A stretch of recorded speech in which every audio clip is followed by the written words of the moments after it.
Have you apologized to President Trump? Have you apologized to President Trump, all of you who participated in those impeachment hearings against Donald Trump? One question from Jerry Nadler, and no one could answer it. Mr. Chairman, I want to begin by acknowledging the survivors of Jeffrey Epstein's horrific abuse who are in the room with us today. I want to thank all of you for your bravery in speaking out. I want to say that you and the other survivors of these heinous crimes deserve better from this Department of Justice. In particular, it is shocking that the department did not redact the names of Epstein's victims, but it did redact the names of their abusers. I don't know whether this was done out of incompetence or whether it was deliberate and malicious, but either way, it is completely unacceptable. Even more troubling, the DOJ has failed to bring any of these perpetrators to justice. Instead, it has engaged in a relentless pursuit of Donald Trump's perceived enemies. I want to focus on just one example. The Attorney General of my home state of New York, Tish James. This DOJ has been hell-bent on securing an indictment against Ms. James for something, anything, simply because she held Donald Trump's companies accountable for years of financial fraud. And indeed, the department manufactured an investigation against her for alleged, quote, mortgage fraud. But the U.S. attorney leading the investigation, Eric Siebert, a Trump appointee, refused to bring charges against Ms. James because there was simply no evidence. Unfortunately, a prosecutor who refuses to do Trump's bidding has no place in this DOJ, so Mr. Siebert was forced out.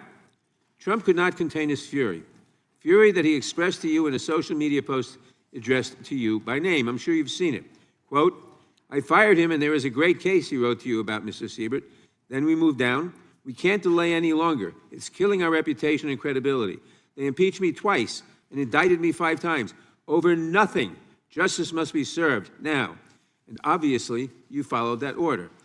Lindsay Halligan, Trump's former defense lawyer who had never prosecuted a case in her life, was installed to replace Mr. Siebert, and it was clear that part of her mandate was to go after Ms. James. Halligan immediately sought an indictment, which a court dismissed because Halligan was illegally put into the role. But your department was undeterred, and not once, but twice, it tried to indict Attorney General James in separate courts. Both grand juries rejected you and refused to indict her. It is practically unheard of for a grand jury to refuse an indictment. In 2016, it happened in just 6 cases out of over 150,000 offenses. And you had it happen twice in the same week, in 2 different courts. That must have been humiliating. And now there are reports that you are continuing to investigate her. The amount of resources that have gone into targeting Attorney General James, months of investigations, multiple failed indictments, is astounding. Since your own prosecutors told you that there is not enough evidence to support a conviction, it's clear that you were going after her simply because she held President Trump accountable and he wants to punish her. And she is just one name on a long list of Trump political enemies that DOJ is reportedly targeting. From Jerome Powell and Lisa Cook at the Federal Reserve to James Comey, numerous Democratic members of Congress, John Brennan, Jack Smith, Democratic officials in Minnesota, Chris Krebs, Miles Taylors, and more. And those are just the ones we know about. In contrast to these politically motivated investigations, grasping at something they can charge their enemies with, we now have concrete evidence of disgusting criminality revealed in the Epstein files. So I really have just one question for you. How many of Epstein's co-conspirators have you indicted? How many perpetrators are you even investigating?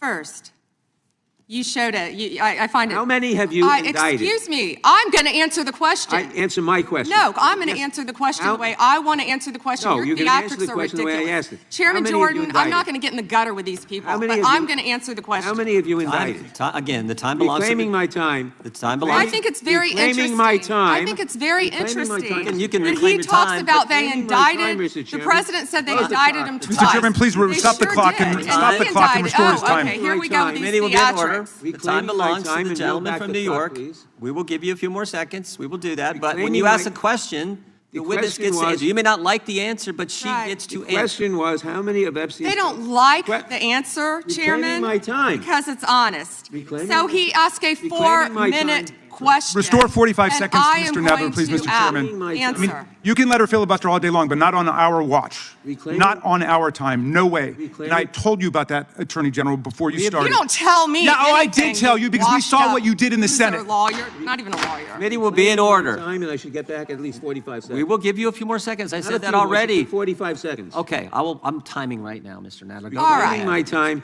The answer to my question, how many of Epstein's co-conspirators has she indicted, is 0.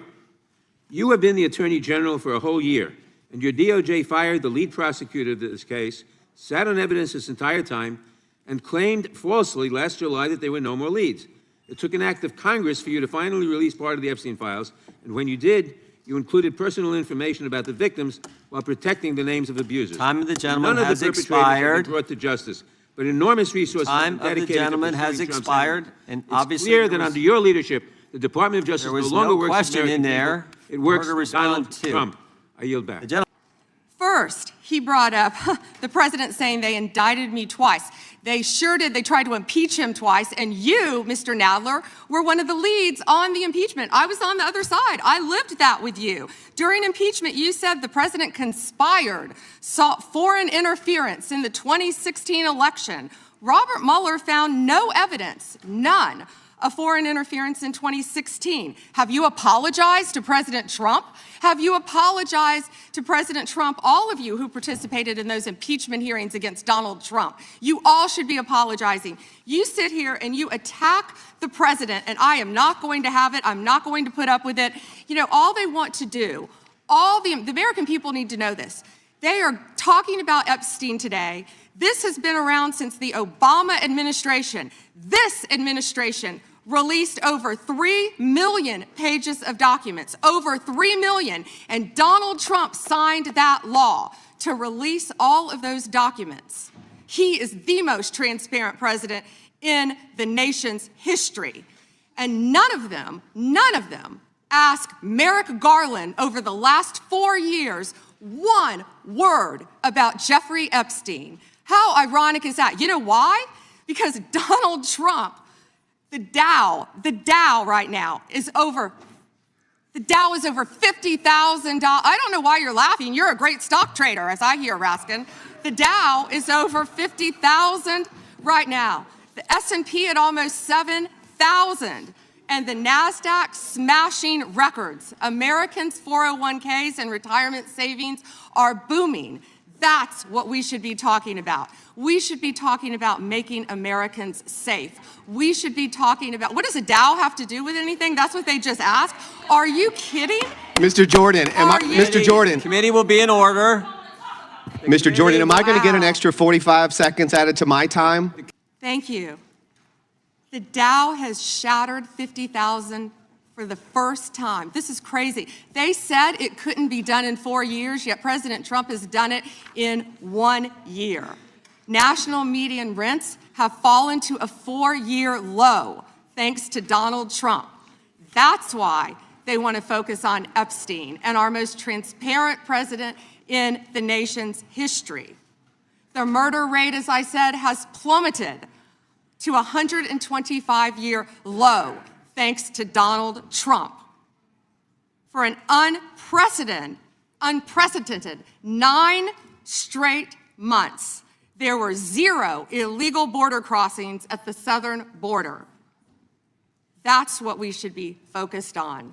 All the great work that this president has done and will continue to do to keep America safe and to make Americans safe.